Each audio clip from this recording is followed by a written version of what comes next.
Assalamu alaikum wa rahmatullahi wa barakatuh. Alhamdulillah wa salatu salam ala rasulillah. Tonight I would like to share with you a fiqh ruling about a question that is frequently asked. The question is, I come to Salat al-Maghrib before the Iqamah by maybe 5 minutes. So the adhan was made or recited, and there are 5 minutes between that and the Iqamah. What should I do? Can I pray? Or should I just wait until the Iqamah is there?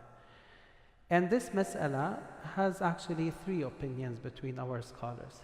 And each scholar has got an evidence that is very strong.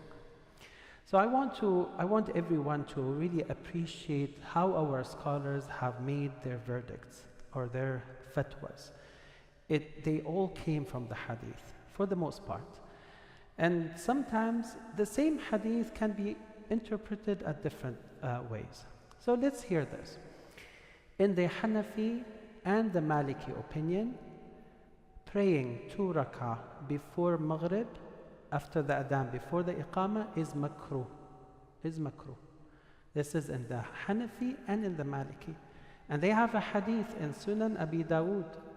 The hadith says that I have prayed during the Sahabi said that I have prayed with the Rasulullah ﷺ, and I haven't seen anyone doing those 2 rak'ah.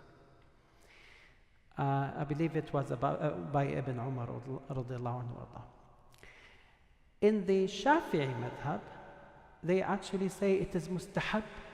So it's the opposite. So one says makruh and the other one says mustahab. And the Shafi'i madhab points us to a hadith in Sahih al-Bukhari, in which the Rasul sallallahu alayhi wa sallam has said, بين كل أذانين صلاة ما بين كل أذانين صلاة قال في الثالثة لمن شاء. He sallallahu said, between every 2 adhan, meaning adhan and iqamah, there is a prayer.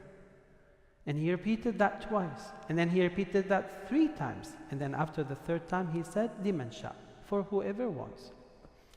In the Hanbali madhab, they say it is jaiz, neither mustahab nor it is makruh.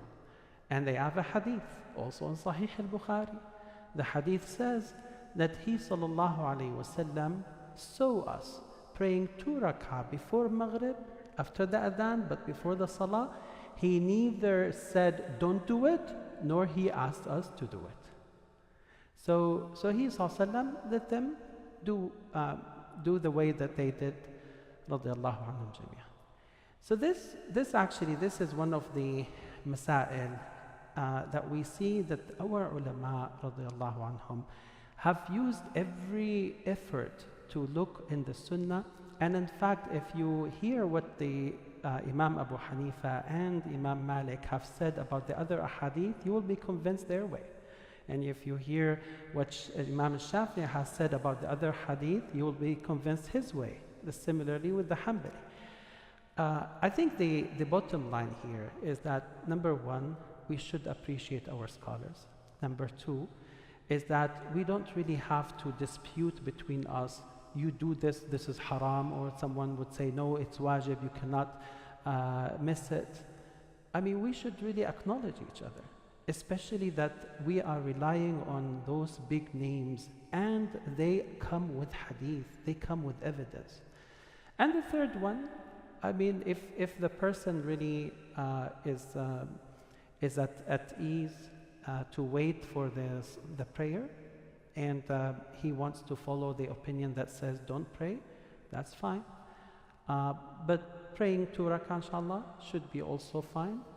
And the recent scholars, or many of the recent scholars, even those who are not Shafi'i, have leaned more towards the Shafi'i opinion because it is actually using Sahih al-Bukhari as a witness. Jazakumullah khair. Sallallahu ala Muhammad.